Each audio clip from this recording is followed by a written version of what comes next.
ওই যে দেখছিস রেস্টুরেন্টে ৩ জন বসে আছে।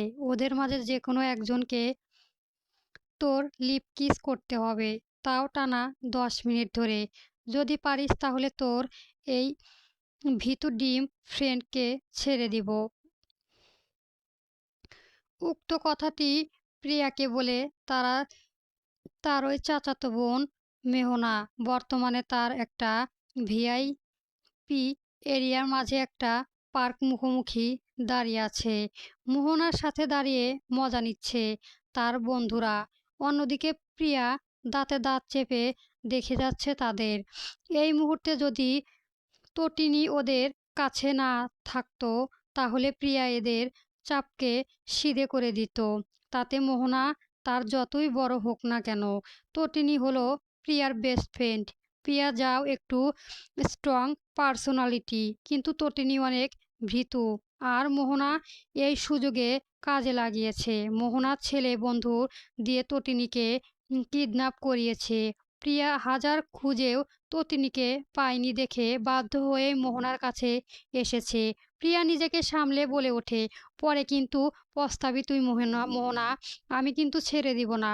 প্রিয়া হুমকিতে মোহনা খেপে যায়। ওর বন্ধুদের তটিনীকে মারতে বলবে। ভিডিও কলে থাকা ওর বন্ধুরা তটিনীকে চর মারে। তটিনী ভয়ে কেঁদে ফেলে। এদিক থেকে এসব দেখে প্রিয়ার চোখ পানি জমে। রাগে দুঃখে তার এখন কেঁদে ফেলতে ইচ্ছে করছে। শুধু তার বাবার জন্য এই মোহনাকে সে কিছু বলতে পারে না। প্রিয়া মোহনাকে থামতে বলে, ওদের থামাও মোহনা, আমি নেমে নিচ্ছি তোর কথা। মোহনা কুটিল হেসে তার বন্ধুদের বরণ করে। প্রিয়া ঘুরে রেস্টুরেন্টের দিকে তাকায়। রাস্তায় রাস্তায় অপরজিটে থাকা বেশ শুধু সুনামধন্য রেস্টুরেন্ট এটা। বাইরে থেকে ভিতরে সব কিছুই দেখা যায়। আবার ভিতর থেকেও বাইরের দৃশ্য দেখা যায়। একটা টেবিলে বসে আছে ৩ জন পুরুষ। এক পাশে বসে আছে একজন এবং অপর পাশে ২ জন। প্রিয়া নিজেকে শক্ত করে। তটিনীর জন্য সে সব কিছুই করতে পারে। তার নিজের জীবনে পরোয়া না করেও তটিনী তার কাছে মূল্যবান। প্রিয়া এগিয়ে যায় সেদিকে। রেস্টুরেন্টে প্রবেশ করতে গেলেই ম্যানেজার এসে তাকে বাধা দেয়। প্রিয়া ম্যাম, আজকে আপনি রেস্টুরেন্টে আসতে পারবেন না। আজকে পুরো রেস্টুরেন্টে একজন বুক করে রেখেছে। প্রিয়া এখানে প্রায়ই আসে দেখে তাকে এখানকার সবাই চেনে। প্রিয়া ভ্রু কুঁচকে দেখে রেস্টুরেন্টে ৩ জন ছাড়া কিছু গার্ড আছে যাদের পরনে কালো স্যুট। প্রিয়া কি করবে ভেবে পায় না। সে ম্যানেজারকে অনুরোধ করে, আমি ওনাদের সাথে কিছু বলতে চাই। It's urgent please. প্রিয়া ফাঁক বুঝে রেস্টুরেন্টে ঢুকে পড়ে। ম্যানেজার ডাকলেও সে কোনো কথা শোনে না। প্রিয়া সেই ৩ জনকে দেখে। ২ জন কথা বলছে আর একা যে বসে আছে সেই লোকটা চুপচাপ শুনছে। প্রিয়া দেখে দেখে একা যে বসে আছে সেই লোকটা কেমন মন একটা মন মাস্ক পরে আছে কপাল থেকে মুখ পর্যন্ত। চোখ দেখা যাচ্ছে। নিজের ফেইস হাউস করতে এই ধরনের মাস্ক পরিপাটি ব্যবহার করা হয়। প্রিয়া কিছু সেকেন্ড ভাবে সে কাকে কিস করবে আর কিভাবে বা করবে। তার তো অভিজ্ঞতা নেই। প্রিয়া আরও একবার দূরে দাঁড়িয়ে থাকা মোহনাদের দিকে তাকায়, যারা এদিকে তাকিয়ে আছে। প্রিয়া সেকেন্ডের মাঝেই সিদ্ধান্ত নিয়ে ফেলে সে কাকে কিস করবে। দ্রুত পায়ে সে টেবিলের দিকে এগিয়ে যেতে বলে। কিছু গার্ড তাকে বাধা দিতে আসে। এটা দেখে প্রিয়া দৌড়ে মাস্ক পরা ছেলেটার কাছে যায়। লোকটা কিছু বুঝা ওঠার আগেই প্রিয়া তার শার্টের কলার টেনে ধরে ঝুঁকিয়ে এনে ঠোঁটে ঠোঁট ছুঁয়ে দেয়। হঠাৎ এমন ঘটনার লোকটা সহ বাকি সকলে হতভম্ব হয়ে যায়। প্রিয়া শুক্র ঢোক গিলে লোকটার চোখে চোখ রাখতে। তার চোখে একরাশ আকুলিতে নিয়ে ফিসফিসিয়ে বলে, প্লিজ হেল্প মি, আমি জানি না কিস কিভাবে করতে হয়, আমাকে সাহায্য করুন। আপনাকে ১০ মিনিট কিস করতে। লোকটা কিয়াদত প্রিয়ার চোখের দিকে তাকিয়ে থাকে। অতঃপর কি এভাবে ভেবে সে এক হাত প্রিয়ার চুলের ভাঁজে রেখে অন্য হাত প্রিয়ার কোমরে রেখে প্রিয়াকে নিজের সাথে মিশিয়ে নিয়ে কিস করতে শুরু করে। প্রিয়া হতবাক হয়ে তাকিয়ে রয়। সে শুধু কিস করতে চেয়েছিল আর এই লোক তো তাকে একেবারে কাছে টেনে নিয়েছে। প্রিয়া দূরে সরে যেতে চায়, তবে লোকটার শক্তির কাছে সে পেরে ওঠে না। তাই বাধ্য হয়ে সেভাবেই পড়ে থাকে। লোকটা খুব সফটিল প্রিয়াকে কিস করতে থাকে। মোহনারা এটা দেখে চোখ বড় বড় করে তাকিয়ে থাকে। তারা তো ভেবেছিল লোকটা প্রিয়াকে চড় মারবে, হয়তো এরপর অপমান করবে, কিন্তু সেসবের তো কিছুই হচ্ছে না। মোহনা কিছু একটা ভেবে দ্রুত নিজের ফোন বের করে কয়েকটা ছবি তুলে নেয়। এরপর কুটিল হেসে সকলকে নিয়ে রেস্টুরেন্টে যায়।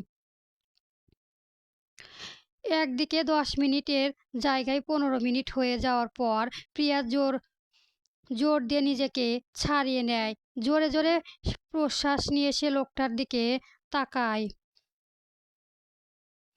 সে প্রিয়ার দিকে তাকিয়েছিল। প্রিয়ার সামনে বসা দুজন লোক দুজনের দিকে তাকায়। এবার চোখ গোল গোল করে তাকিয়ে আছে তাদের দিকে। এখন অবধি একটা শব্দও করেনি। অদ্ভুত, এরা কি বোবা নাকি? আচ্ছা, সে যাকে কিস করলো এই ছেলেটাও কি তাহলে বোবা? এতক্ষণে তো এই ছেলেটাও একটা কথা বলেনি। পরক্ষণেই মাথায় আসে সামনের দুইজন তো সে আসার আগে আড্ডা দিচ্ছিল, তাহলে বোবা কিভাবে? প্রিয়াও না। ততক্ষণে মোহনারা এসে পাশে দাঁড়ায়। প্রিয়া লোকটা থেকে নিজেকে ছাড়িয়ে নিয়ে গিয়ে মোহনার সামনে দাঁড়ায়। যা বলেছিস করেছি, এখনো ততুনি কোথায় সেটা বলে দে মোহনা। আর চোখে প্রিয়ার পিছনে দাঁড়ানো তিনজনের দিকে তাকায়। প্রিয়ার সাথে এরা তিনজনও উঠে দাঁড়িয়েছে। মোহনা এগিয়ে গিয়ে মাস্ক পরা ছেলেটার সামনে দাঁড়ায়।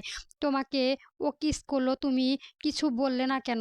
তোমরা কি আগে থেকেই চেনা জানা ছিল নাকি? মোহনা প্রশ্নে এতক্ষণে লোকটা মুখ খোলে। গম্ভীর ভারী কিশোরে বলে, প্রথমত কোনো অচেনা ব্যক্তিকে শুরুতেই তুমি বলাটা ম্যানার্সের মাঝে পড়ে না। আর দ্বিতীয়, আমি কোনো ম্যানার্সলেস মেয়ের সাথে কথা বলতে ইচ্ছুক নয়। এহেন অপমানে মেহনা তেতে ওঠে। এত সাধু সাজবেন না। একটা অচেনা মেয়েকে এভাবে পাবলিক প্লেসে কিস করে আবার আমাকে ম্যানার্সেলস শেখাচ্ছেন? আপনি জানেন আমি কে? লোকটা যেন এসব বিরক্ত হয়। দুই হাত পকেটে গুজে সিনা টান টান করে বলে, আপনাকে দেখে কোনো ভদ্র ঘরের মেয়ে তো মনে হচ্ছে না। আর আমি নিশ্চয় আপনার মতো মেয়ের থেকে ম্যানার্স শিখব না।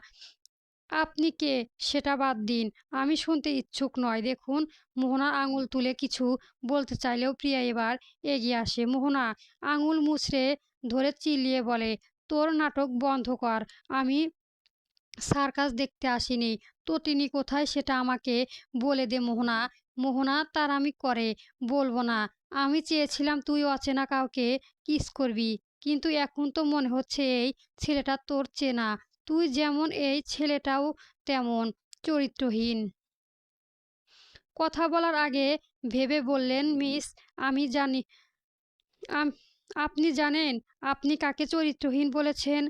বাকি দুজন ছেলের মাঝে একজন গিয়ে এগিয়ে এসে বলে, যার নাম আব্রাহাম। মোহনা তাচ্ছিল্য হাসে। হবে হয়তো কোনো নিম্ন স্তরের কেউ, ঠিক এই প্রিয়ার মতোই। প্রিয়ার এসব সহ্য হচ্ছে না। প্রতিনিধ চিন্তায় সে পাগল হয়ে যাচ্ছে। মোহনা এক হাত ধরে বলে, দেখ মোহনা, তোর সাথে আমার শত্রুতা। প্রতিনিকে ছাড় আমার। আর আমি উনাকে চিনি না, সত্যি চিনি না। প্রিয়াকে মোহনার কাছে এমনভাবে কথা বলতে দেখে এবার লোকটা এগিয়ে এসে প্রিয়াকে টেনে নিয়ে নিজের দিকে ফেরায়। প্রিয়া কপালে আঙুল দ্বারা টোকা দিয়ে বলে, let me introduce, I am Arland Johan Prem, ওরফে এজে। জোহানের পরিচয় জেনে মোহনা বন্ধুদের মাঝে একজন ছেলে কিছু একটা ভেবে এগিয়ে এসে বলে, আর্ল্যান্ড জোহান প্রেম মানে আপনি কি পাইথনের রাজ্যের অধিকারী, সেই মাফিয়া যাকে সবাই ভয় পায়? হঠাৎ মোহনা বন্ধুদের মাঝে একটা ছেলের উপরোক্তির কথাটা বললে সকালে অবাক হয়ে তাকায় তার দিকে। এসব কি বলছে ছেলেটা? মোহনা তাতে তেতে ওঠে। তোর মাথা খারাপ? খারাপ পেন। এটা ওই মাফিয়া কিভাবে হবে? সারাদিন এসব ঘেটে এখন না জেনে শুনে। মোহনার কথা শেষ হওয়ার আগেই সামনে দাঁড়িয়ে থাকা জোহান বলে ওঠে, উনি ঠিকই ধরেছেন, আমি সেই মিস মোহনা। বিশ্বাস না হলে অনলাইন থেকে সার্চ দিয়ে দেখতে পারেন। এবার সকলে অবাক নয়নে জোহানের দিকে তাকায়। আসলেই কি এই ছেলেটা মাফিয়া কিং? ভয়ে ভয়ে একজন সত্যি গুগলে সার্চ দেয়। অতঃপর সবটা দেখে ভয়ে সে পিছিয়ে যায়। মোহনা নিজের বন্ধুকে এমন করতে দেখে ভ্রু কুঁচকে গিয়ে যায়। ফোনটা হাতে নিয়ে দেখতেই তার কলিজা শুকিয়ে যায়। ভয়ে ভয়ে সামনে দাঁড়ানো সুঠাম দেহী ছেলেটার দিকে তাকায়। এটা কিভাবে সম্ভব? এই লোকটা মাফিয়া কিং। প্রিয়াকে শায়েস্তা করতে গিয়ে এমন কিছুর সম্মুখীন হতে হবে সেটা ভাবতেও পারেনি মোহনা।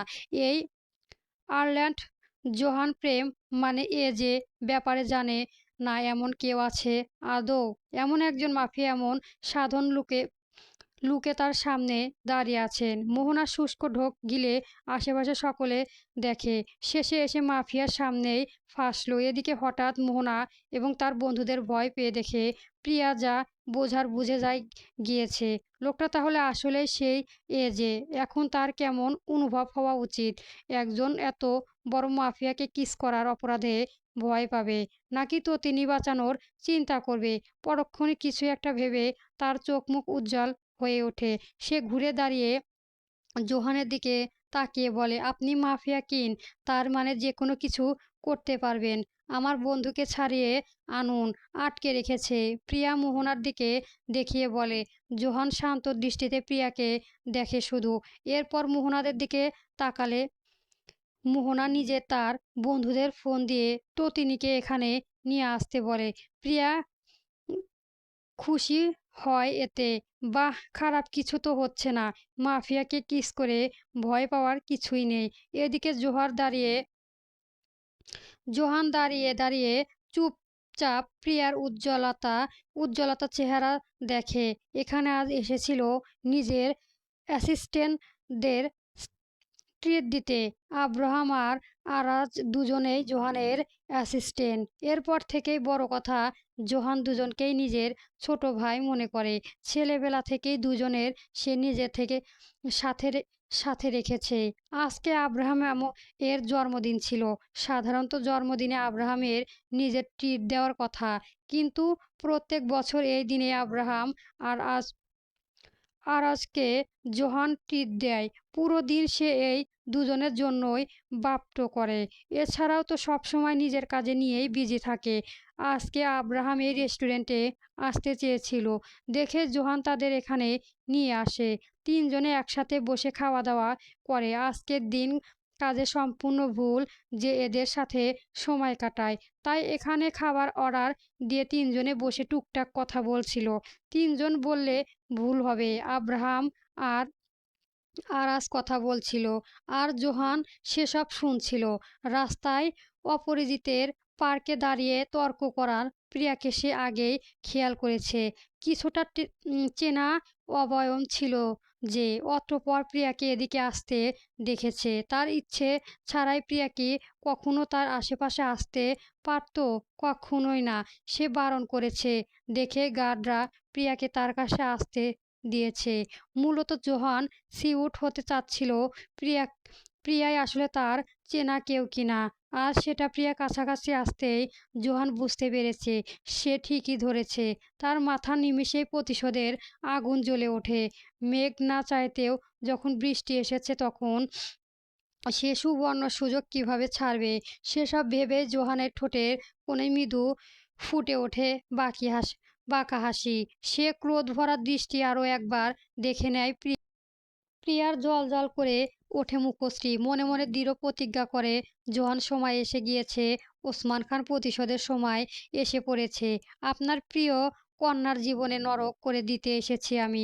আপনার মেয়ে নিজে নিজেই এসেছে এই নরক সদরে গ্রহণ করতে। ইস বোকা। বন্ধুরা, পরবর্তী গল্প পেতে আমার চ্যানেলটা সাবস্ক্রাইব করবেন। ধন্যবাদ সকলকে। গল্প প্রিয় প্রেম সূচনা পর্ব চলবে।